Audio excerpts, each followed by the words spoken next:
Episode 6. Why did bigger AI models suddenly start working? Quick reset. An AI chatbot is not thinking like a person. It is a prediction machine. It reads your words, then tries to produce the next useful piece of text.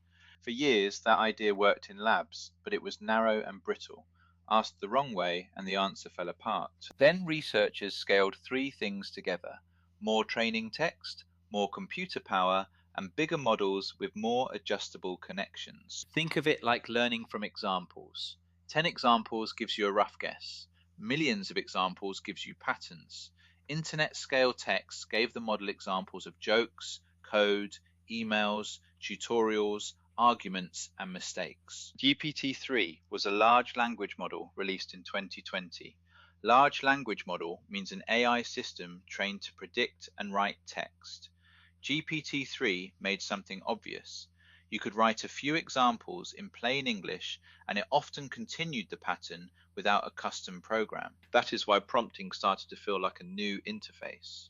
But bigger is not magic. Scale made the answers fluent and flexible. It did not make them automatically true. Beginner rule. Scale gave the prediction machine more examples and more room to learn patterns. It made chat feel powerful, not perfect. Next episode, we explain why ChatGPT made the whole thing explode.